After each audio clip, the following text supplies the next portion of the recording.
Alright guys, so recently I got a request to see how we put together our hoop houses for our raised beds here. And with the aid of my husband, he's going to help show you how we do this. So we start with just getting some plain old PVC.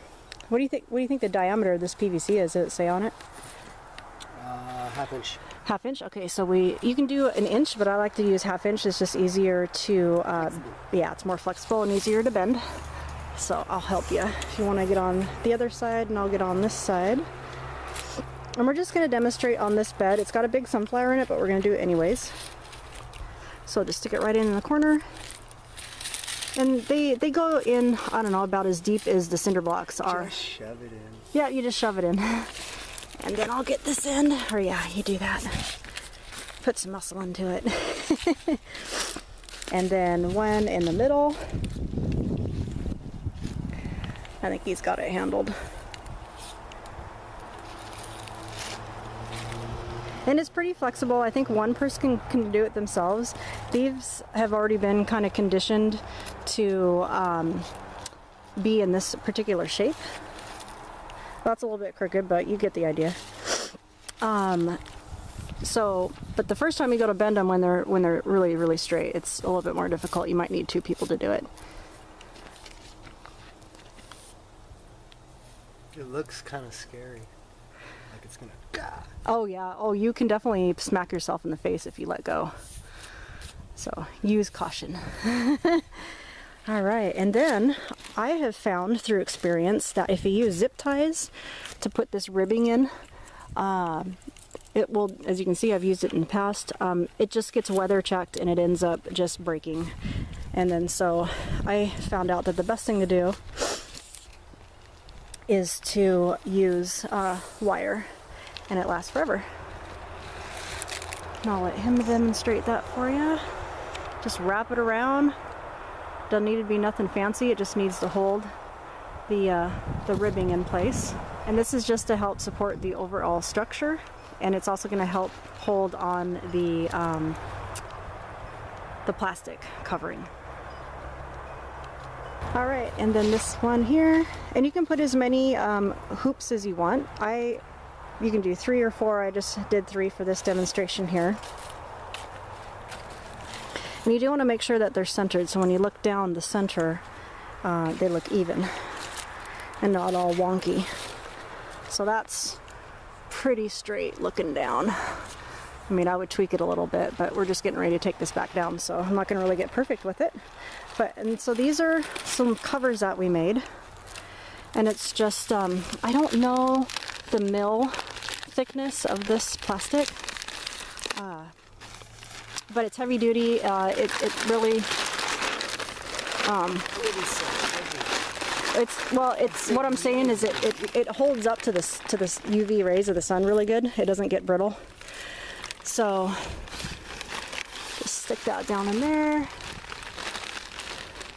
and then you just wrap it around. Okay, so we've got the cover on, and then basically how you button up the ends. Here, you want to hold this and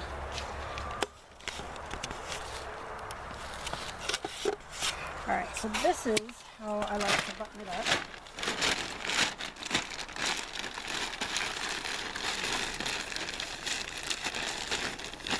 And then you just hit it with a clip, one of these spring-loaded clips you get for like $1 at Home Depot.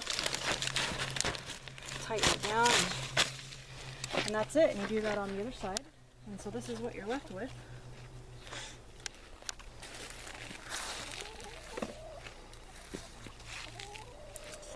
Pretty much good to go all through winter. Yeah, it's a nice little hoop house. It works really good.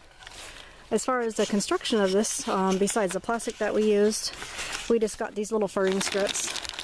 I don't know, they're not even like $1, I don't think, at Home Depot, or maybe they're $1.19 or something, but they're very cheap. What was that, like a 1x2? Yep.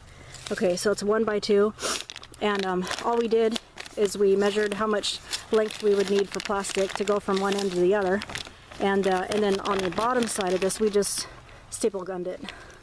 Put a bunch of staples all the way down, and that's it, and that keeps it Yeah. Can't really say much more. Yeah, yeah, right. There's not much to these really. Now in high winds, very windy days, they do kind of want to like float up a little bit when they catch the drift of the wind.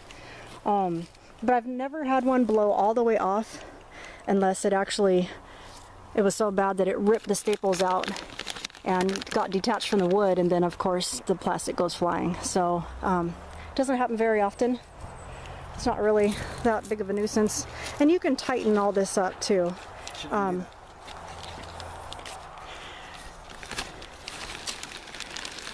then to open it, yeah, you can just rest it on the top here and you can get to all your goods. And or you can open it all the way up. Now these do get hot. It is like a greenhouse, so if you have stuff that doesn't like to be hot during the day, you're definitely going to want to take it off or at least vent it, open it up halfway.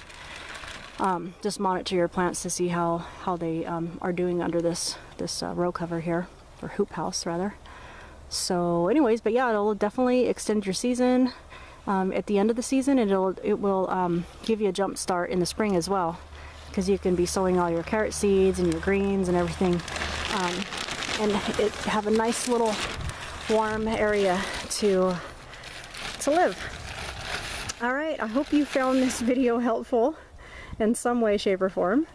And if you have any other suggestions on any other videos that you would like to see, please leave a comment. I'd be more than happy to give you any advice that I have. And hope your day is finding you well. Hope you're able to get out in your garden and grow your own food. And if you're not doing it, do it right away. All right, guys, have a great night. We'll see you in the next video. All right, bye-bye.